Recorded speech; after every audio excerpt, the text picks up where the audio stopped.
Fingers. हत्था योग के अनुसार हमारे पूरे शरीर में 72,000 नाड़ियां होती है, जो कि हमारे हाथ के फिंगर्स के एंड में जाकर खत्म हो जाती है। और इसीलिए हमारे हाथों का जो फिंगर होता है वो एनर्जी का एक पावर हाउस है। इस बात को आप ऐसे समझो कि जब आपको पानी प्यास लगता है तो आप अपने हाथों से बोतल को या ग्लास को अपने मुंह से लगाते हो, तो आपको अगर कम पानी होता है तो आपका बोतल या ग्लास उतना ही टिल्ट होता है, और अगर आपको ज्यादा पानी पीना होता है तो आपका बोतल या ग्लास और ज्यादा टिल्ट होता है। और यही चीज आप रात के अंधेरे में भी कर सकते हो, अपने आंखों को बंद करके भी कर सकते हो। अगर आपको रात में भी प्यास लगता है तो आप पानी पी लोगे जितना आपको पीना है। क्या इस चीज के लिए आपको सोचना पड़ता है? नहीं, क्योंकि हमारे फिंगर टिप्स में बहुत भारी मात्रा में नाड़ियों की एंडिंग होती है, और जिसका डायरेक्ट कनेक्शन होता है हमारे ब्रेन के साथ। और इसे तेज करने के लिए हमारे पास है 2 एक्सरसाइज। आपने कई सारे फेमस और अच्छे तरीके से एक्सप्लेन कर पाते हो।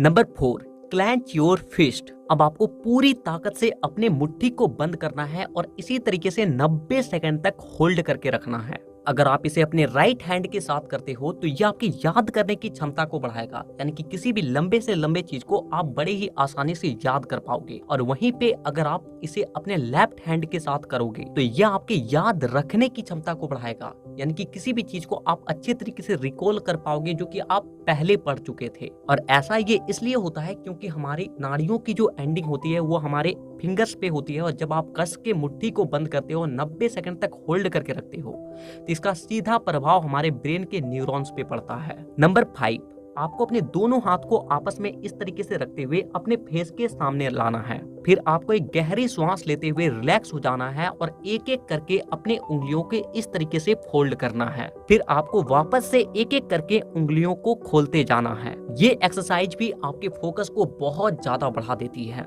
नंबर 6, ये बहुत ही छोटी सी एक्सरसाइज है लेकिन बहुत ही ज्यादा पावरफुल है। आपको इस एक्सरसाइज को करने के लिए क्या करना है कि अपने दोनों हाथों को हवा में ऊपर उठा लेना है और अपने उंगली को आगे करते हुए एक हाथ से अपने लेफ्ट हाथ से आपको सर्कल बनाना है और वहीं दूसरे हाथ से ट्रायंगल बनाना है, और दोनों काम को एक साथ करना है। ये बहुत ही ज्यादा सिंपल लग रही होगी, लेकिन जब आप इसे करोगे तो आपको खुद पता लग जाएगा। लेकिन जैसे जैसे आप इसे करते चले जाओगे आपका ब्रेन बहुत ज्यादा पावरफुल बन जाएगा। नंबर 7, इस एक्सरसाइज को करने के लिए आपको अपने लेफ्ट हैंड से कुछ इस तरीके का एक विक्ट्री का साइन बनाना है और अपने राइट हैंड से कुछ इस तरीके से ओके का साइन बनाना है, और फिर इसे आपको रिप्लेस करना है, यानी कि राइट हैंड से आपको विक्ट्री बनाना है और लेफ्ट हैंड से ओके। 10 सेकंड में इसे अभी आप 4 से 5 बार करने की कोशिश करें।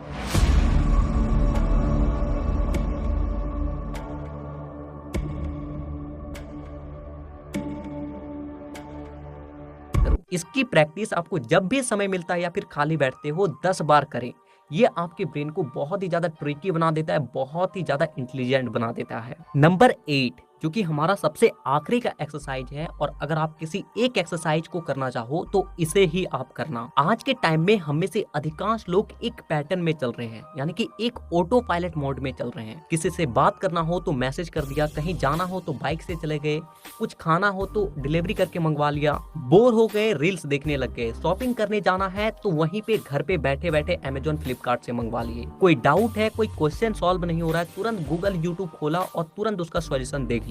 और इस तरीके से आज के टाइम में हमारे ब्रेन को बिल्कुल ना के बराबर एफर्ट लगाना पड़ता है, और जिसके चलते हो क्या रहा है, हम लोग छोटी छोटी चीजों को और छोटे छोटे काम को भूलते चले जा रहे हैं। कई बार छोटे छोटे स्पेलिंग और वर्ड्स को भी भूल जाते हैं, हमें गूगल करना पड़ता है, क्योंकि हम लोग एक पैटर्न में चलते रहते हैं। हम लोग अपने ब्रेन को पूरी तरीके से आलसी बना दिया है। यानी मेरे कहने का मतलब ये है कि छोटे मोटे कामों के लिए फोन या टेक्नोलॉजी का इस्तेमाल करना बंद कर दो। कभी अगर छोटा मोटा कोई हिसाब करना है तो मोबाइल में कैलकुलेटर से करने की जगह अपने ब्रेन पे करो। अगर थोड़ा दूर जाना है तो चल के जाओ।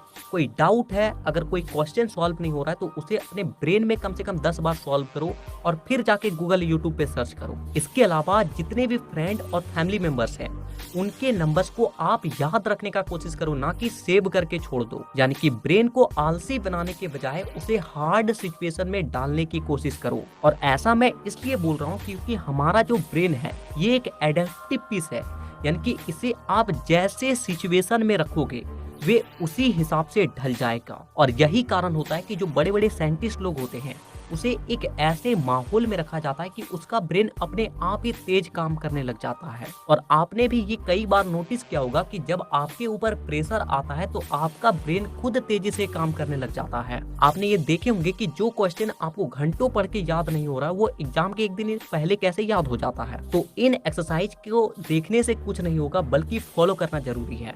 और इसे फॉलो करने के लिए आपको कोई एक्स्ट्रा टाइम नहीं निकालना है। जब भी खाली बैठते हो बस इस चीज को याद कर लो कि ऐसे करना था और बस करते रहो। ये कब आपके ब्रेन को तेज कर देगा आपको पता भी नहीं लगेगा।